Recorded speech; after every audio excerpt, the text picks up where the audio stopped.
On the 14th of August 1942, 11 British Commandos from 6-2 Commando embarked onto a motor torpedo boat in Gosport, England, and set out into the English Channel. Their mission, codenamed Operation Barricade, was to infiltrate by boat into German-occupied France and destroy a German anti-aircraft site near the village of Rayville. Leaving Gosport just before 2100 on the 14th, the raiding force sailed out into the Channel but soon ran into difficulties, as one of the two engines on their motor torpedo boat began to falter and eventually die out. Over the next few hours, multiple attempts were made to try and repair this engine at sea, but unfortunately none proved successful, and as a result, the motor torpedo boat was forced to complete the operation on just one engine. In spite of this setback, the remainder of the Channel crossing passed without incident, and it was at 01:30 on the 15th of August that the British force arrived off the French coast, with the motor torpedo boat dropping anchor around a kilometre from the point of Fully. From here, the 11 Commandos transferred onto a Goatley collapsible boat and began to paddle towards the shoreline, which was reached at approximately 0200. On landing, the force commander, Major Gustavus March-Phillipps, selected one of his men to remain behind and guard the boat, whilst he and the other 9 Commandos moved off to secure their objective. Heading south from the landing point, the 10 Commandos advanced cautiously down a coastal path until they stumbled upon a barbed wire fence. Here, the Commandos pulled out their wire cutters and silently cut a large hole in the obstacle, which enabled them to pass through and continue their advance southwards.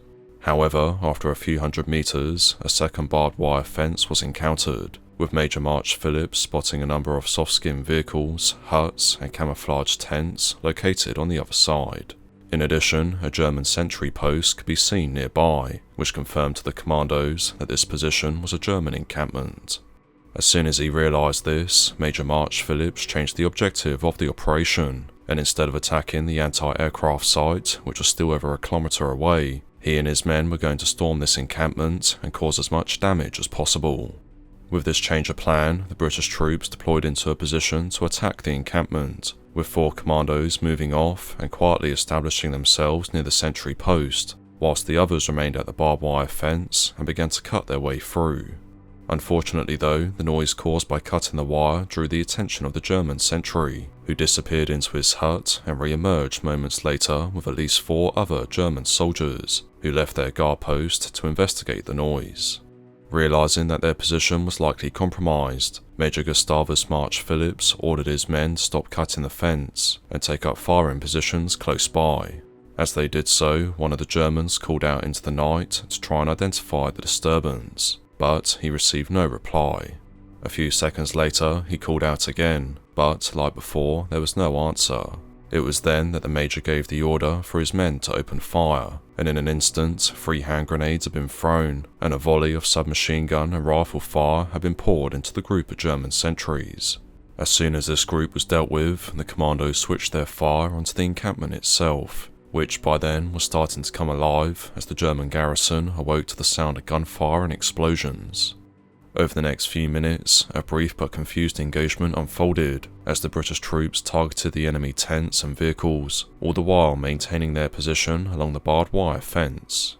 Eventually, the Germans, unable to pinpoint the exact position of the Commandos, sent up flares to illuminate the area, at which point Major March-Phillipps ordered his force to disengage and withdraw to the landing point.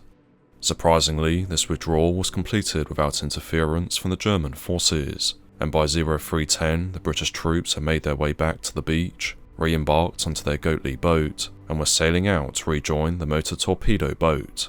Throughout this phase of the operation, the Commandos could still hear a significant amount of gunfire emanating from the enemy encampment, and it is speculated that the Germans were unaware that the Commandos had withdrawn and still believed them to be in the vicinity of the encampment.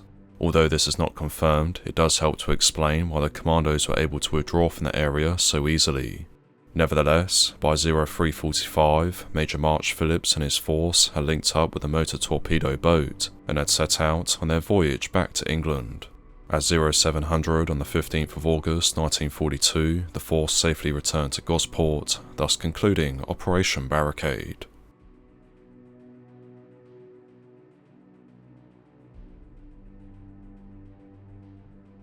Thank you for watching this video. If you enjoyed it, please be sure to leave a like and subscribe so that you never miss one of my future videos.